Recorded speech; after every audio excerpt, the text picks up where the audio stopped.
Hey everyone, and welcome back. Ready for another deep dive? I am. Awesome. Today, we're going way back in time, like 4,500 years back. Oh, wow. Yet to explore the ancient city of Dholavira. It's a remarkably well-preserved site Yeah. from the Harappan civilization. I think most people probably know it as the Indus Valley Civilization. Right.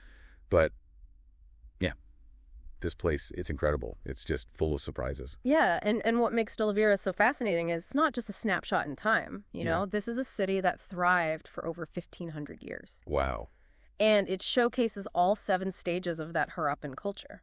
So we're not just talking about, like, the beginning or the end. No. Sure. Unlike many sites that only offer glimpses of, either the early or the late phases. This one, we get the whole thing. It's like the complete rise and fall. So before we get into all that, like, where even is this place? Set the scene for us. Well, Dholavira is located on Kadir Island, right in the middle of the Great Rann of Kutch Okay. in Gujarat, India. Okay. And so just picture this. You're in this harsh desert landscape, very unforgiving. Yeah. Doesn't sound like the most hospitable place to build a city. No, not at all. And yet this civilization not only survived, but flourished. And that's what makes this story so interesting, right? Yeah. And their location is key to understanding their ingenuity. I mean, think about it. How do you even begin to build a thriving city in the middle of a desert? Honestly, I don't even know where I'd start. Find the nearest oasis.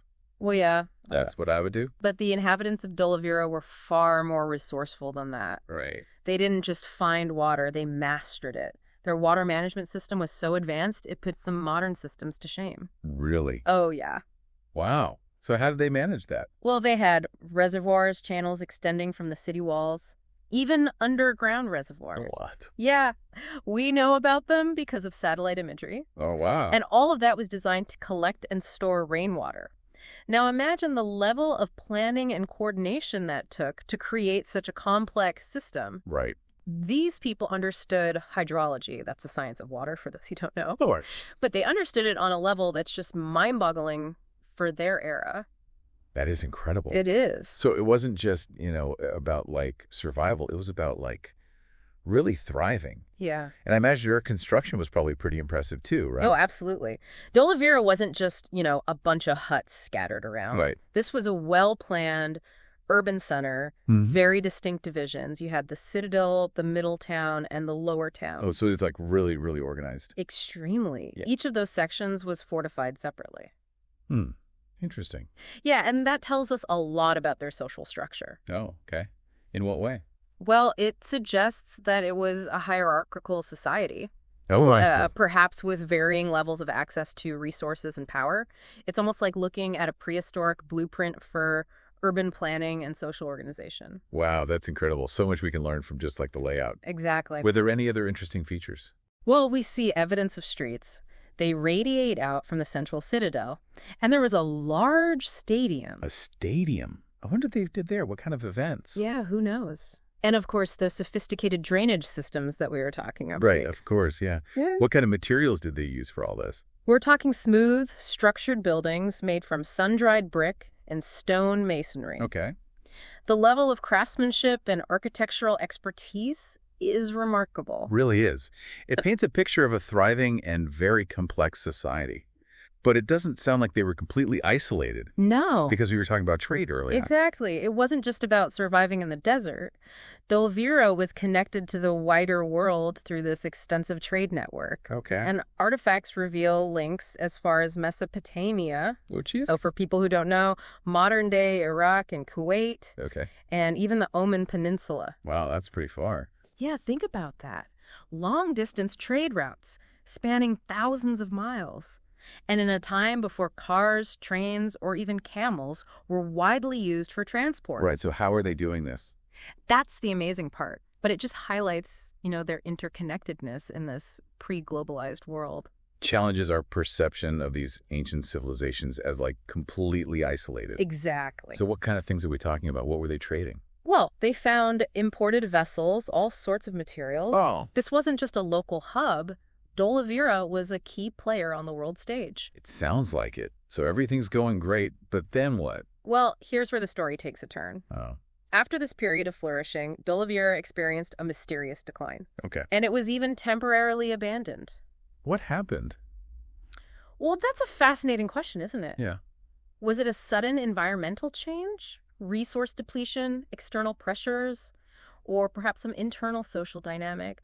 It's a puzzle that archaeologists are still trying to piece together. And it gets even more interesting, because when settlers did eventually come back, their culture had totally changed. It's like they completely reset their way of life. Remember all those grand buildings, Uh-huh. the elaborate city layout, all gone. Instead, they had these simpler circular dwellings. Oh, wow. What were those called? They were called bungas. Bungas. Yeah. Okay, and what are those like? They're pretty interesting. They're these often made of mud and thatch, designed to withstand that harsh desert climate. Oh, okay. What's cool is that people in that region still use bungas today. Oh, wow. So it's like a direct link to Dholavira's past. That's pretty amazing. So it sounded like a huge shift. They went from this like complex urban society to a much simpler, more rural way of life. Yeah, it really is a big change. And it makes you wonder what could have caused such a drastic change. Right. Yeah. Like, was it by choice or was it something that they were forced into? Well, that's the million-dollar question. Did they just decide, hey, you know what, this is too much. Let's simplify and like reconnect with nature. Yeah. Or was it more of a desperate response to whatever caused their initial decline? Like a forced adaptation. I see. So they were at a crossroads and basically went back to basics. Exactly. And, you know, it raises another question, too. Did they view this as a decline, like a step backwards? Or did they maybe find a different kind of success, a more harmonious way of living? Right, because what we think of as progress might have been totally different back then. Exactly. Our modern definition of progress might not have applied to the people of Dholavira. That's a really good point.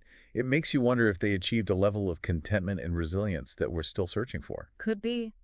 And now, put yourself in the shoes of an archaeologist uncovering this story. You're digging through all these layers of history and you find this evidence of this cultural shift.